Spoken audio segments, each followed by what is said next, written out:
வணக்கம் நண்பர்களே. உங்களிடம் பேசிக்கொண்டிருப்பது ஜோதிடமித்ரன் சங்கர நாராயணன்.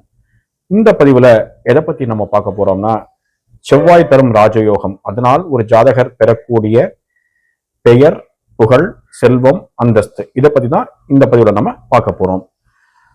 ஜோதிடத்தில் செவ்வாய்க்கு பலவிதமான காரகங்கள் சொல்லப்பட்டிருக்கு. சகோதர காரகன் அப்படிங்கிறோம், செவ்வாயை ஒரு போர் கிரகம் அப்படிங்கிறோம். இப்படி பல காரகங்கள் இருந்தாலும் செவ்வாய்க்கு முக்கியமான காரகம்னு பார்த்தீங்கன்னா விடாமுயற்சி, தன்னம்பிக்கை, மன உறுதி, உடல் உறுதி, இது எல்லாத்தையும் சொல்லக்கூடிய குணம் பார்த்தீங்கன்னா செவ்வாய்க்கு உண்டு. அதே மாதிரி ஒரு போட்டி, விளையாட்டு போட்டி ஆனாலும் சரி அல்லது எழுத்து தேர்வானாலும் சரி, அந்த போட்டிகளில் எந்த விதமான போட்டிகளானாலும் அதில் வெற்றி பெறுவதற்கு செவ்வாய் உடைய வலு கண்டிப்பாக அந்த ஜாதகத்தில் தேவை.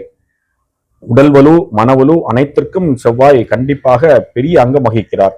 ஒரு மனுஷன் வாழ்க்கையில வெற்றி பெறணும்னா லக்னாதிபதி வலுவா இருக்கணும். அதே மாதிரி போட்டிகள், பந்தயங்கள், தேர்வுகள், இதுல வெற்றி பெறுவதற்கு 3ஆம் பாவம் மற்றும் செவ்வாயுடைய பலம் கண்டிப்பாக தேவை. இப்போ நம்ம இந்த பதிவுல எதை பத்தி பார்க்க போறோம்னா, ஒரு ஜாதகத்துல செவ்வாய் வலுவாக இருக்கின்ற பட்சத்தில் அது தரக்கூடிய ராஜயோகம். ஒரு ஜாதகத்தில் செவ்வாய் 1, 4, 7, 10 ஆகிய பாவங்களில் அமர்ந்து அது ஆட்சி அல்லது உச்சம் பெறும் நிலையில் அதற்கு ருச்சக யோகம் அப்படின்னு நம்ம சொல்றோம். அதாவது ஒரு ஜாதகத்துல கேந்திரஸ்தானத்துல செவ்வாய் உட்கார்ந்து அது உட்காரக்கூடிய வீடு தன் ஆட்சி வீடாகவோ அல்லது உச்சமாகவோ இருக்கக்கூடிய பட்சத்தில் அந்த செவ்வாய் மிக வலிமையாக செயல்படுவார் அந்த ஜாதகத்தில். இதன் மூலம் அந்த ஜாதகர் பல வகையான வெற்றிகளை கண்டிப்பாக பெறுவார். இப்போ நம்ம இதற்கு எடுத்துக்காட்டா 2 ஜாதகத்தை நம்ம பார்ப்போம். இந்த 2 ஜாதகத்தை பார்த்தீங்கன்னாலும் செவ்வாய் மேஷத்தில் ஆட்சி பெற்று உட்கார்கிறார். உட்கார்ந்தா மட்டும் பரவாயில்ல, அது அவருக்கு ஒரு கேந்திரஸ்தானமாகவும் இருக்கு. இந்த 2 ஜாதகத்திலையும் செவ்வாய் ஆட்சி பெற்று மேஷத்தில் அமர்ந்தாலும் இதில் ஜாதகர் 2 ஜாதகம் பார்க்கணும் இல்லையா. ஒரு ஜாதகர் விளையாட்டுத் துறையில் மிக பிரபலமானவராக இருக்கிறார். 2வது ஜாதகர் சினிமா துறையில் மிக பிரபலமானவராக இருக்கிறார். அதாவது செவ்வாய் வலு பெற்றாலே அவர் ஒரு விளையாட்டு வீரராக தான் போவார், அல்லது ஒரு ஸ்போர்ட்ஸ் பர்சனா போவார், அப்படி இல்லைன்னா ஒரு போலீஸ் போர்ஸ்ல போவார், மிலிட்டரி போர்ஸ்ல போவார் அப்படின்னு நம்ம அந்த ஒரு முடிவுக்கு வந்துடக்கூடாது. ஒட்டுமொத்த ஜாதகத்தையும் நம்ம ஆய்வு பண்ணி அந்த ஜாதகத்தின் வலுவுக்கு ஏற்ப அவர் ஒரு ப்ரொஃபஷனை தேர்ந்தெடுத்து போகலாம். ஆனாலும் அந்த தேர்ந்தெடுத்து போனாலும் அந்த செவ்வாயாக பெற்றவர் என்ன பண்ணுவார்னா, அந்த ஜாதகரை விடாமுயற்சி, தன்னம்பிக்கை, கடின உழைப்பு இதெல்லாத்தையும் கொடுத்து தான் போகின்ற துறையில் ஒரு உன்னத நிலைக்கு கொண்டு சேர்ப்பார். ஓகேங்களா. இப்போ ஸ்கிரீன்ல ஒரு ஜாதகம் தெரியும் பாருங்க. இது ஒரு ஆண் ஜாதகம். இவர் ஒரு பிரபலமான ஒரு விளையாட்டு வீரர்.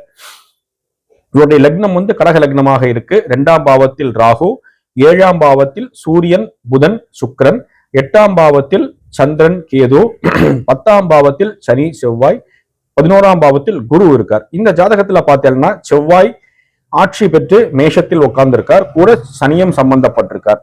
அந்த ஸ்தானம் தசம கேந்திரம்னு சொல்லக்கூடிய 10ஆம் பாவத்துல செவ்வாய் ஆட்சி பெற்று இருப்பதனால் இந்த ஜாதகத்தில் ருச்சக யோகம் இந்த ஜாதகருக்கு ஃபார்ம் ஆயிருக்கு. இந்த ஜாதகருடைய லக்னாதிபதி பார்த்தீங்கன்னா, லக்னாதிபதி ஆகக்கூடிய சந்திரன் லக்னத்திற்கு 8ஆம் பாவத்தில் போய் அமர்ந்து அவருடன் கேது சம்பந்தப்பட்டிருக்கிறார். இந்த ஜாதகர் யாருன்னு பாத்தீங்கன்னா முகமது அலி அப்படிங்கிறவர் ஒரு குத்துச்சண்டை வீரர். உலகத்தில் மிக பிரபலமான குத்துச்சண்டை வீரர். இவர் பங்கு பெற்ற அநேகமான போட்டிகளில் வெற்றி பெற்றவர். இதற்கு காரணம் என்னன்னு பாத்தீங்கன்னா, லக்னாதிபதி 8ஆம் பாவத்துல போய் உட்கார்ந்து அந்த லக்னாதிபதி ஆகக்கூடிய சந்திரனுக்கு உடல் காரகன்கிற காரகம் பெற்று 8ஆம் பாவத்தில் போய் அமர்வதும், மேலும் இவரது செவ்வாய் மற்றும் சனியாகப்பட்டவர் 10ஆம் பாவத்தில் இருப்பதனால் இந்த ஜாதகர் தனது உடலை மிகவும் வருத்தக்கூடிய ஒரு விளையாட்டுத்துறை, அதாவது பாக்ஸிங் துறையை தேர்ந்தெடுத்து அதிகமாக உடற்பயிற்சி செய்து கட்டுமஸ்தாக இருந்து பல வெற்றிகளை பெற்றார் என்றால் இதற்கு செவ்வாய் காரணமாக இருக்கிறார். இப்போ ஸ்கிரீன்ல இன்னொரு ஜாதகம் தெரியும், அதை நீங்க பாருங்க. இது ஒரு பெண்ணுடைய ஜாதகம். இந்த ஜாதகத்திலையும் செவ்வாய் 7ஆம் பாவத்தில் ஆட்சி பெற்று நிற்கிறார். இந்த ஜாதகத்துல பார்த்தீங்கன்னா துலா லக்னமாக இருக்கு. லக்னத்திலேயே சூரியன் இருக்கார், 2ஆம் பாவத்தில் புதன் இருக்கிறார், 3ஆம் பாவத்தில் சுக்கிரன், ராகு, சந்திரன் இருக்கிறார், 4ஆம் பாவத்தில் குரு, 7ஆம் பாவத்தில் செவ்வாய் ஆட்சி பெற்று இருக்கிறார், 9ஆம் பாவத்தில் சனி, கேது. இந்த ஜாதகத்திலையும் செவ்வாய் மேஷத்துல தான் ஆட்சி பெற்றிருக்கு. ஆனா இவர் விளையாட்டுத்துறையில தான் போவார், போலீஸ்ல இருப்பார், அந்த மாதிரிப்பட்ட முடிவுக்கு நம்ம வந்துடக்கூடாது. இவர் யாருன்னு பாத்தீங்கன்னா உலக அழகி ஐஸ்வர்யா ராய் அவருடைய ஜாதகம். உலக அழகிய பட்டம் வென்றது மட்டுமல்லாமல் இவர் சினிமா துறையில் மிகவும் பிரபலமாக இருக்கிறார். இதற்கு காரணம் என்னன்னு பார்த்தீங்கன்னா, இவருடைய ஜாதகத்துல சந்திரன், சுக்கிரன், ராகு 3 பேரும் இணைந்து 3ஆம் பாவத்தில் இருக்கிறார்கள். ஓகேங்களா. இது ஒரு காரணம், சினிமா துறைக்கு இவர் போனதற்கான ஒரு காரணமாக இருக்கிறது. அதாவது 10ஆம் பாவாதிபதியான சந்திரன் சுக்கிரன் மற்றும் ராகுவோடு தனுசு ராசியில் இணைவு பெற்று இருந்து அவர்களை சனி பார்வை செய்கிறார். இந்த ஜாதகத்தில் செவ்வாயாக பெற்றவர் 7ஆம் பாவத்தில் ஆட்சி பெற்று ருச்சக யோகம் என்ற நிலையை பெற்றிருக்கிறார். மேலும் இந்த செவ்வாயாக பெற்றவர் இந்த ஜாதகரை தான் எடுத்துக்கொண்ட முயற்சிகள் அனைத்திலையும் விடாமுயற்சி ஒரு கட்டுப்பாடோட செயல்பட வைத்து வெற்றியடைய வச்சதுன்னா மிகையாகாது.